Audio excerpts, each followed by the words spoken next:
म यो पर्दा एकैछिनमा हटाउँछु किनभने त्योभन्दा पहिला इम्पोर्टेन्ट जानकारी दिइदिन्छु है त। सिधै भन्न चाहन्छु म तपाईहरुलाई, यो भिडियो त्यो मान्छेका लागि हो जसले सरकारी जागिर भन्ने नाउँ सुनेको छ र अझै त्यो मान्छेका लागि हो जसलाई लोकसेवा आयोग भन्ने कुरा थाहा छ। अझै त्यो मान्छेका लागि हो जसलाई बागमती प्रदेश भन्ने कुराकानी थाहा छ र अझै त्यो मान्छेका लागि हो जो लोकसेवा आयोगको तयारी गरिरहेको छ, त्यो पनि बागमती प्रदेशको। अझै त्यो मान्छेका लागि हो जो लोकसेवाको तयारी गरिरहेको छ बागमती प्रदेशको र त्यो सिभिल इन्जिनियर हो। अझै त्यो व्यक्तिका लागि हो यो भिडियो जो लोकसेवा आयोगको तयारी गरिरहेको छ बागमती प्रदेशबाट, सिभिल इन्जिनियर पनि सिभिल इन्जिनियर तर सिभिल सब इन्जिनियर। अब त्यो सिभिल सब इन्जिनियरका लागि मैले यो ओपन गरे। अझै विशेष गरी यो भिडियो भनेको सिभिल सब इन्जिनियरको त सिभिल सब इन्जिनियरको, तर एकदम फ्रेसर व्यक्तिको लागि यो कुराकानी गर्दैछु म। प्रदेश लोकसेवा आयोग बागमती प्रदेश इन्जिनियरिङ सेवा सिभिल समूह अन्तर्गत general highway sanitary irrigation hydro power र हाइड्रोलोजी उपसमूह 5औं तह सब इन्जिनियर पदको खुल्ला प्रतियोगितात्मक परीक्षाको पाठ हेरौँ। अब यो मैले पढ्दै गर्दाखेरि धेरैजना जसलाई चाहिँ पहिल्यै अलरेडी थाहा छ यो सिलेबस हो र यो यस्तो यस्तो प्रदेशमा यस्तो यस्तो सिलेबस हुन्छ भनेर थाहा हुनेलाई यो नर्मल लाग्छ, यो केही जानकारी दिए जस्तो लाग्दैन। तर म भन्दैछु नि यो भिडियो फ्रेसरका लागि मैले बनाइरहेको छु, जो फ्रेसर छ तिनीहरुका लागि। यदि तपाई फ्रेसर हुनुहुन्छ भने नि 100% ग्यारेन्टी भयो तपाईलाई यो भिडियोले यति धेरै इन्फर्मेसन दिनेछ कि र तपाई यो भिडियो हेर्न पाउँदाखेरि यति खुसी हुनुहुन्छ कि हैन, कुरै छोड्दिउँ क्या। म तपाईलाई सबै कुराहरु बताउने छु हैन, जे जति यसका लागि चाहिने हो हामी तयारी गरिरहेका छौं भनेपछि हाम्रा लागि चाहिने सबै कुराहरु म बताउने छु। तर यदि तपाई थोरै थाहा छ भने पनि यो भिडियोलाई हेर्न सक्नुहुन्छ यदि तपाईको मन छ भनेपछि, नत्र तपाई यो भिडियोलाई छोडेर जानुस् है त। 2 मिनेट त गइसक्यो हाम्रो यही कुरा गर्दा गर्दै। अब म सुरुवात गरे। मैले मानिलगे कि तपाई भनेको एकदमै फ्रेसर मान्छे हुनुहुन्छ। तपाईलाई सिलेबस भनेको के हो, कहाँबाट डाउनलोड गर्ने, कुन प्रदेशका लागि कस्तो सिलेबस हो, हाम्रो सिलेबस यो हो कि होइन, ठ्याक्कै कसरी पत्ता लगाउने, आफ्नो मोबाइलमा कसरी डाउनलोड गर्ने, अनि त्यसपछि गएर यो सिलेबस कुन अवधिदेखि कुन अवधिसम्मका लागि हो, यसको लागु मिति कहिले हो, यो नयाँ जुन अहिले हालैसालै 2082 मा लागु हुने सिलेबस हो कि होइन, पुरानो सिलेबस हो कि, अथवा एक्जामको परीक्षा कसरी हुन्छ हैन, लिखित परीक्षा कस्तो हुन्छ, अनि इन्टरभ्यु कसरी हुन्छ हैन, कति पुर्याङ्कको लागि हो भनेर हरेक जानकारी जान्न चाहनुहुन्छ भनेपछि मात्र यो भिडियोलाई अन्तिमसम्म हेर्नुहोस्।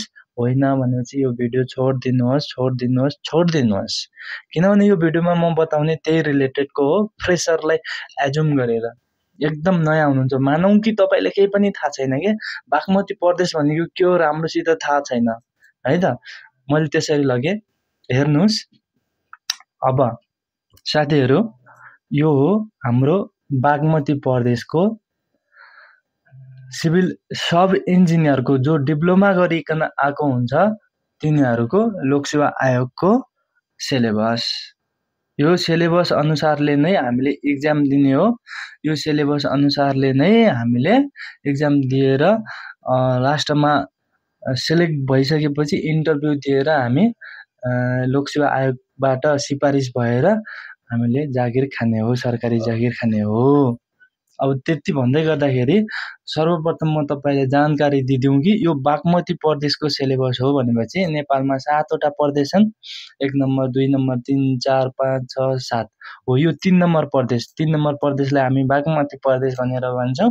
सोहीको सिलेबस हो है त। यति जानकारी दिइसकेपछि अब यो सिलेबस कहाँ पाइन्छ, कहाँबाट डाउनलोड गर्ने हैन, त्यो कुरा जानकारी दिन्छु म तपाईलाई, नआत्तिनु होला। म मज्जाले सबै कुरा जानकारी दिनेछु। र यो हाम्रो सिलेबस हो भनिन कसरी थाहा भयो भनेपछि हाम्रो सिलेबस कसरी थाहा भयो भनेपछि यो बागमती प्रदेश यहाँ लेख्या हुनाले यो बागमती प्रदेशको रहेछ भन्ने कुरा थाहा भयो र बागमती प्रदेशकै अफिसियल वेबसाइटबाट डाउनलोड गरेका कारणले गर्दाखेरि ढुक्कले भन्न सकिन्छ कि यो बागमती प्रदेशको सिलेबस हो। तर कुन फ्याकल्टीको हो कुन तहको भन्ने कुरा पनि छुट्याउन गाह्रो हुन्छ। हो त्यही अब छुट्याउन गाह्रो हुँदैन किनकि यहाँ भनेको छ इन्जिनियरिङ सेवा सिभिल समूह भनेपछि अब इन्जिनियरिङको सिभिल समूहको रहेछ है त। अन्ततका के रहेछ भनेपछि जनरल क्याटेगोरीको, हाइवे क्याटेगोरीको, स्यानिटरी क्याटेगोरीको, इरिगेसन क्याटेगोरीको, हाइड्रो पावर क्याटेगोरीको र हाइड्रोलोजी क्याटेगोरीको जो जति उपसमूहहरू छन् ती सबैका लागि यो कमन सिलेबस हो है त। जुन चाहिँ पाँचौं तहको कसलाई भनिन्छ सब इन्जिनियर पदलाई भनिन्छ पाँचौं तह। त्यो भनेको को हो जो डिप्लोमा गरेर आएको छ 3 वर्षीय कोर्स गरेर आएको छ तिनीहरूका लागि हो। यो के हो त खुल्ला प्रतियोगितात्मक परीक्षाको फेरि यहाँ अन्तर्तह पनि भनेर हुन्छ है त। त्यसैले यहाँ हेर्नुस् यो खुल्ला प्रतियोगितात्मक परीक्षाको पाठ्यक्रम हुनुपर्छ जहिले पनि है त। अनि त्यसपछि गएर यति भइसकेपछि अनि अर्को हाम्रो मेन चीज भनेको यो पाठ्यक्रम अहिलेका लागि भ्यालिड छ कि छैन, अहिलेका लागि भ्यालिड छ कि छैन भन्ने कुरा हामी यहाँ गएर हेर्न सक्छौँ। अलिकति स्क्रोल गरेर तलपट्टि लेखेको हुन्छ पाठ्यक्रम लागु मिति भनेर, यहाँ हेर्न सकिन्छ 2079 साल 9 महिना 10 गते हो बागमती प्रदेशको यो लागु भएको पाठ्यक्रम। यो पाठ्यक्रम यहाँभन्दा अगाडि कुनै अर्कै प्रकारको पाठ्यक्रम थियो र यो बेलामा 2079 9 महिना 10 गतेबाट चेन्ज भएर यो पाठ्यक्रम लागु भएको हो। अहिलेसम्म लागु भइरहेकै छ। अहिले भनेको कहिले हो भनेपछि आज मिति 2082 साल असोज महिनाको 28 गते सम्झिनुस् हो क्या। 28 गतेसम्म पनि अझै पनि बागमती प्रदेशले आफ्नो त्यो सिलेबस 2079 10 महिना 9 गते 9 महिना 10 गते लागू गरेको सिलेबस कन्टिन्यू राखेको छ, खारेज गरेको छैन, कुनै नयाँ सिलेबस राखेको छैन। अहिलेसम्म यही सिलेबस लागू छ, यही सिलेबस अनुसारले पछिका इक्जामहरू लिन सक्छ। एक्ज्याक्ट जानकारी त थाहा छैन है, लिन सक्छ लिन सक्दैन मलाई थाहा छैन। चेन्ज गर्यो भनेपछि त्यसको कुराकानी जानकारी म तपाईँलाई बताइराख्छु, तपाईँ मलाई फ्लो गरिराख्नु होला। यदि चेन्ज गरेछ भनेपछि लु है नयाँ सिलेबस आयो यस्तो यस्तो छ यसरी डाउनलोड गर्न सक्नुहुन्छ तपाईँले भनेर म तपाईँलाई जानकारी दिदिन्छु। त्यसको लागि हामीलाई फलो गर्नुपर्ने ठाउँमा फलो गर्नुहोस्, सब्स्क्राइब गर्नुपर्ने ठाउँमा सब्स्क्राइब गर्नुहोस्। अब तपाईँले यो बागमती प्रदेशको भनेर चिनिसक्नुभयो, यो इन्जिनियरिङको हो भनेर चिनिसक्नुभयो र यो पाँचौं तहको लागि पनि हो भनेर चिनिसक्नुभयो, यो खुल्लाको लागि हो भनेर चिनिसक्नुभयो, यो लागु छ कि छैन भन्ने कुरा थाहा पाउनुभयो। यहाँ हेर्ने हो, यहाँ हेरिसकेपछि थाहा भइहाल्छ। अनि यति कुरा थाहा भइसकेपछि अब यहाँ भित्र के कस्तो कस्तो छ भन्ने कुरा यहाँ यता हेरेपछि थाहा भइहाल्छ है त। परीक्षा योजना कसरी प्रथम चरण मात्रै छ कि हैन, द्वितीय चरण छ कि तृतीय चरण छ कि हैन, के कस्तो सिस्टम छ यहाँ हेरेर थाहा पाइहालिन्छ। मल्टिपल चोइस क्वेशन कति सोध्ने रहेछ, पूर्णाङ्क कति छ र कतिवटा प्रश्न आउँछन्, केबाट कतिवटा प्रश्न, केबाट कतिवटा प्रश्न भन्ने कुरा यहाँ हेर्न सक्नुहुन्छ।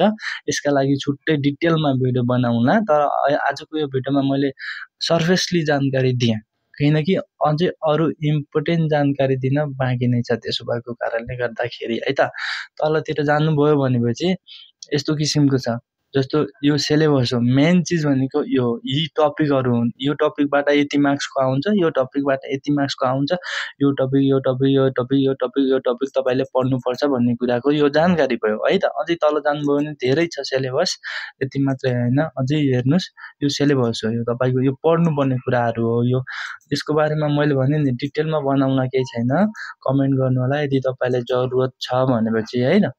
हो यो सिलेबस हो, यसरी हामीले यो सबै पढ्नुपर्ने हो। यो सिलेबस तपाईले एकचोटि पज गरेर हेर्न सक्नुहुन्छ अथवा म तपाईलाई डाउनलोड गर्न सिकाइहाल्छु, चिन्ता नगर्नुस्। अहिले डाउनलोड गरिसकेपछि मजाले हेर्नु होला आफ्नो सिलेबस के कस्तो रहेछ भनेर है त। मैले अहिले सरर देखाएँ। अब कुराकानी आयो यसलाई कसरी डाउनलोड गर्ने। अब त्यो कुरातिर जाउँ। डाउनलोड कसरी गर्ने, मैले कसरी डाउनलोड गरेँ र तपाईले कसरी गर्ने। अब म यसलाई फाल्दिन्छु। हेर्नुस् एकदम स्टेप म मजाले तपाईले बुझाइकन गर्नेछु। प्लस आइकनमा नर्मली यहाँ गए म यो स्क्रिन भनेको तपाईसित ल्यापटप हुन सक्छ नहुन सक्छ, म मोबाइलका लागि पनि बताइदिन्छु। यो स्क्रिन भनेको कुनै पनि गुगल ब्राउजर हो या क्रोम ब्राउजर हो, एउटा ब्राउजरमा जाने, कुनै पनि ब्राउजरमा तपाईँ जान सक्नुहुन्छ। गुगल ब्राउजरमा जाँदा पनि भयो, क्रोम ब्राउजरमा जाँदा पनि भयो, अनि अन्य ब्राउजरहरू पनि हुन्छन्, त्यो ब्राउजरहरूमा जाँदा भयो। गइसकेपछि जहाँ यो सर्च भन्ने ठाउँ छ, सर्च सेक्सनमा गएर सर्च गर्ने, के गर्नुस् भनेपछि सर्च सेक्सनमा पिपी या सी भनेर सर्च गर्नुस्। पिपीएससी सर्च गरिसकेपछि तपाईलाई कुन प्रदेशको चाहिँ सिलेबस चाहिएको हो त्यो प्रदेशको नाम राख्नु। जस्तै तपाईलाई बागमतीको चाहिएको हो भने चाहिँ बागमती राख्नुस्, गण्डकीको चाहिएको हो भने चाहिँ गण्डकी राख्नुस्, कोशीको चाहिएको हो भने चाहिँ कोशी राख्नुस्, कर्णालीको चाहिएको हो भने चाहिँ कर्णाली राख्नुस्, र लुम्बिनीको चाहिएको भने लुम्बिनी राख्नुस्, सुदूरपश्चिमको चाहिएको भने सुदूरपश्चिम राख्नुस्। यहाँतिर देखाइरहेको छ हेर्नुस्, बागमती, लुम्बिनी, गण्डकी, सुदूरपश्चिम, कोशी, कर्णाली, मधेस हो, यस्तै गरिकन यही छ। यसरी तपाईँ राख्नुस्। अहिले मलाई बागमतीको चाहिएको हो, त्यसैले BAGMATI बागमती भनेर मैले राखेँ। यति राखिसकेपछि सर्च गर्नुस्, अनि यता सर्च गरिदिनु। सर्च गरिसकेपछि यस्तो प्रकारको तपाईको अगाडि इन्टरफेस देखिन्छ। मोबाइलमा पनि सेम यस्तै प्रोसेस हो, केही पनि छैन। यस्तो प्रकारको इन्टरफेस देखिन्छ। स्वागतम हैन, प्रदेश लोक सेवा आयोग भनेर यस्तो प्रकारको हेर्नुस्, अगाडि देखिन सक्छ। अगाडि नदेखे पनि अलि स्क्रोल डाउन गरेपछि तलतिर देखिन सक्छ।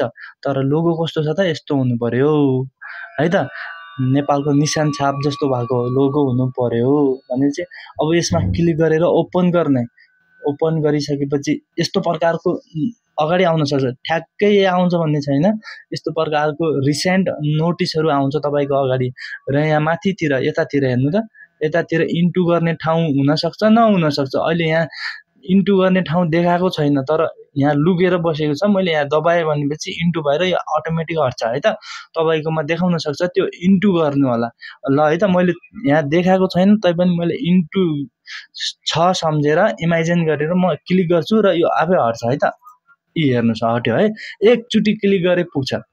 तपाईलाई हेर्नु होला, वेट गर्नु होला, बच्चा नक्लिक गर्नु होला। एकचोटि क्लिक गरेपछि यस्तो खालको इन्टरफेस आउँछ तपाईको मोबाइल स्क्रिन अगाडि या ल्यापटप स्क्रिन अगाडि या डेस्कटपको स्क्रिन अगाडि है त। यस्तो आइसकेपछि तपाईलाई चाहिएको पाठ्यक्रम हो। पाठ्यक्रम भनेको सिलेबस हो। सिलेबस चाहिएको हो, तर यहाँ धेरै के छन् भने चाहिँ पोर्टलहरू छन्, धेरै पोर्टलहरू हेर्नु। हाम्रो बारेमा सूचना पाटी प्रकाशनहरू, डाउनलोडका सेक्सनहरू, अनि पत्रिका सेक्सनहरू, पाठ्यक्रमको सेक्सन छ, मिडिया सेन्टर छ, सम्पर्क छ, प्राय सोधिने प्रश्नहरू छन् हैन। अब तपाईलाई चाहिएको पाठ्यक्रम हो, यानि कि सिलेबस हो। सिलेबसको लागि यो पाठ्यक्रममा जानु पर्यो। यहाँ गइसकेपछि यस्तो 3वटा देखाउँछ, कहिले 4वटा देखाउन सक्छ। यो प्रदेशमा 3वटा देखायो, अरु प्रदेशमा 4 देखाउन सक्ला, 5 देखाउन सक्ला। हेर्ने ट्याक्क प्रदेश निजामती सेवा र स्थानीय सरकारी सेवाको पाठ्यक्रम चाहिएको हो कि तपाईलाई, संगठित संस्थाको पाठ्यक्रम चाहिएको हो कि अन्य कुनै सरकारी सेवाहरूको पाठ्यक्रम चाहिएको हो, त्यो हेर्ने। अनि त्यसपछि हेर्दा प्रदेश निजामती सेवा, स्थानीय सरकारी सेवाको तपाईलाई पाठ्यक्रम चाहिएको हो भने चाहिँ यसमा क्लिक गर्ने। यसमा क्लिक गरिसकेपछि यस्तो प्रकारको आउँछ। अलिकति तपाईले स्क्रोल गरेर हेर्न सक्नुहुन्छ, तर सबै सिलेबस यहाँ देखाएको हुँदैन। यहाँ 1 number page, 2 number page, 3 number, 4, 5 यसरी पेजहरू हुन्छ। तपाईले अब आफ्नो सिलेबस खोज्नु पर्यो। यहाँ सबै मान्छेहरुको, सबै तहरुको, सबै फ्याकल्टीको सिलेबस छ, तर तपाईले आफ्नो सिलेबस खोज्नु पर्यो। यहाँ खोज्नु पर्यो तपाईले आफ्नो, तपाई कुन फ्याकल्टीको हुन्छ त्यो पहिला बुझ्नु पर्यो। तपाई इन्जिनियरिङ फ्याकल्टीको हुनुहुन्छ, जस्तै मैले यहाँबाट इन्जिनियरिङ सेवा कपी गरेर म सिधै त्यहाँ सर्च गर्छु। मैले पेस्ट गरे, अनि मैले सर्च गर्दाखेरि यहाँ इन्जिनियरिङ फ्याकल्टीको सबै सिलेबसहरु देखा पर्यो अगाडि। अब इन्जिनियरिङको पढेर मात्रै भएन, तपाई कुन तहको हुनुहुन्छ त्यो तह पनि छुटाउनु पर्यो। तपाई 5औं तहको हुनुहुन्छ, त्यसैले इन्जिनियरिङ सेवा सिभिल समूह 5औं तह यसरी खोज्दै पनि तपाईले भेटाउन सक्नुहुन्छ। तर यदि तपाईलाई गाह्रो भयो भने चाहिँ सिधै तपाईले मजाले टाइप गरेर 5औं तहको सब इन्जिनियरको भनेर सर्च गर्न सक्नुहुन्छ।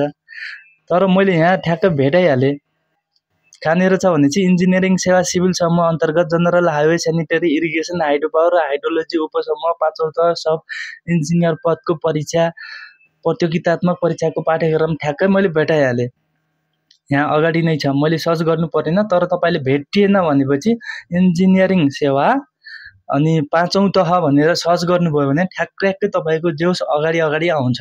थोरै तपाईँले यसरी न पढ्नुपर्छ अनि टक्कै म कुन फ्याकल्टीको हुँ भनेर चिन्नुभयो भनेपछि ट्याक्कै अनि यहाँ हेर्न सक्नुहुन्छ। जस्तै मैले यहाँ चिनिहालेँ, यो 41 नम्बरमा जुन छ यो पाठ्यक्रम भनेको हाम्रा लागि हो, 5औं तहका लागि हो, जो म तपाईँले अगाडि डिस्कस गरेको छु त्यो पाठ्यक्रम हो भनेर चिने। अनि यता साइडतिर हेर्न सक्नुहुन्छ, डाउनलोड अथवा भ्यू भनेर देखाउन सक्छ। कुनै ठाउँमा डाउनलोड भनेर देखाउँछ, कुनै ठाउँमा भ्यू भनेर देखाउन सक्छ। अनि ट्याक्कै यस्तो ठाउँमा गएर डाउनलोड गर्ने। डाउनलोड गर्दाखेरि एकचोटि डाउनलोड गर्दाखेरि नहुन सक्छ, दुईचोटि प्रयास गर्ने, तीनचोटि प्रयास गर्ने, अनि बिस्तारै भइहाल्छ। केही छैन, टाइम थोरै लाग्न सक्छ डाउनलोड हुनका लागि। तपाईँको नेट इन्टरनेटमा भर भएछ। अनि यहाँ मेरोमा डाउनलोड भएर पिडिएफ ओपन भइसक्यो। तपाईँको मोबाइलमा हो भनेपछि ओपन नहुन पनि सक्छ। तपाईँले डाउनलोड भएको भित्र गएर माई म्यानेजर भन्ने फाइलमा गएर त्यहाँभित्र डाउनलोड भएको हेरेर तपाईँले ओपन गर्न सक्नुहुन्छ। अब यहाँ हाम्रो अगाडि आइसक्यो, जो मैले तपाईँलाई अगाडि नै बताएको थिएँ, यस्तो छ उस्तो छ भनेर। डाउनलोड भइसक्यो है त। यही सिलेबस हो। तपाईँले पनि यस्तै गरी डाउनलोड गरेर टक्कै आफूले मजाले आफ्नै मोबाइलमा ल्यापटप स्क्रिनमा हेर्न सक्नुहुन्छ, बुझ्न सक्नुहुन्छ, सबै कुरा पढ्न सक्नुहुन्छ। र अर्को कुरा के छ भनेपछि यहाँ म क्यान्सल गरेँ। यो भनेको हाम्रा लागि एकदमै इम्पोर्टेन्ट पोर्टल हो। यो पोर्टलबाट हामीले लोकसेवा आयोगको अनलाइन फर्म पनि भर्न सक्छौँ। यही पोर्टलबाट हामीले लोकसेवा आयोगको रिजल्टहरू पनि हेर्न सक्छौँ। यही पोर्टलबाट हामीले लोकसेवा आयोगले गरेको जति पनि भ्याकेन्सीहरू छन् त्यो पनि हेर्न सक्छौँ। यहाँ प्रत्येक सेक्सनहरू छन्। तपाईँले मजाले यो पोर्टल ओपन गरेर एकचोटि सबै कुराहरू यसरी नै हेर्नु होला। परिचय रहेछ, कार्य विवरण रहेछ, कर्मचारी विवरण रहेछ, संगठनात्मक संरचना रहेछ, अभिलेख रहेछ भनेर भित्र जान जरुरी छैन। तर यहाँ के रहेछ भनेर एकचोटि तपाईँ आफै आफ्नो मोबाइलबाट हेर्नु होला। अनि तपाईँले केही न केही मजाले बुझ्न पाइनेछ। अनलाइन एप्लिकेसन यहाँ हेर्नुहोस्, तपाईँले फारम भर्नु पर्यो, लोकसेवा आयोगको फर्म भर्नु पर्यो भने चाहिँ यहाँबाट भरिन्छ। कसरी भर्ने भन्ने कुरा म तपाईँलाई बताउँछु। सकभर त मैले बताएर पनि डिस्क्रिप्सनमा हेर्नुहोस्, लिङ्कहरू हुनसक्छ है त। इम्पोर्टेन्ट भिडियोहरूको लिङ्क म तल डिस्क्रिप्सनमा राखिदिने छु, त्यहाँबाट तपाईँले हेर्नु होला। नत्र भने चाहिँ च्यानलमा भिजिट गर्नु होला, खोज्नु होला, त्यहाँ भेटिहाल्छ। यस्ता किसिमका भिडियोहरू धेरै मान्छेहरूले बनाएका छन् र बनाएका हुन्छन् पनि र बनाउँछन् पनि है त। सो कारणले गर्दाखेरि त्यसरी इन्फर्मेसन लग्नु होला र यसरी सर्च गर्नु होला। यदि तपाईँलाई यो भिडियोबाट केही सिक्न मिल्यो, केही हेल्प मिल्यो भनेपछि लाइक गर्नु होला। र तपाईँको कोही साथी हुनुहुन्छ जसलाई थाहा छैन यस्तो कुरा भनेपछि सेयर गर्नु होला। तपाईँ आफैले सेयर गर्नु होला या यो भिडियो सेयर गरेर उसलाई जानकारी दिनु होला। यति नै भन्न चाहन्छु। हवस् त, धन्यवाद। आउँदै गर्नुहोस्, हाम्रो च्यानलमा भिजिट गर्नुहोस्। नेक्स्ट लेभल कम्पिटिसन भनेर हामीले च्यानलको सुरुवात गरेका छौँ। म पनि तयारी गर्दैछु। तपाईँ र म मिलेर मजाले तयारी गर्नुपर्छ, नोटहरू सेयर गर्नुपर्छ, कुराकानी सेयर गर्नुपर्छ। तपाईँले आएको कुराहरू मलाई सेयर गर्नुहोस्, मलाई आएको कुराहरू म तपाईँलाई सेयर गर्छु। मिलिजुली अगाडि बढौँ ताकि हाम्रो प्लान ए लोकसेवा आयोगको इक्जाम दिएर सरकारी जागिर खाने हुनसक्छ। तर यदि बाइचान्स प्लान ए अनसक्सेस भयो भने पनि प्लान बी चाहिँ सक्सेस होस्। भोलि हामीलाई यो जुन जानकारीहरू हामी लगिरहेका छौँ, जुन हामीले अध्ययन गरिरहेका छौँ, जुन हामी स्किल सिकिरहेका छौँ, यो स्किलले भोलि अन्यत्र ठाउँमा अरू कुनै केही गरेर हामीले हाम्रो सिप, हाम्रो क्षमतालाई हामी अरू व्यक्तिहरूलाई हेल्प गर्न सकौँ, जहाँबाट हाम्रो पनि भलो होस् र अरूको पनि भलो होस्। ओके, यति भन्दै आजको यो भिडियोदेखि बिदा चाहन्छु। जय नेपाल। नेक्स्ट लेभल कम्पिटिसन करेंगे हम। Okay, by.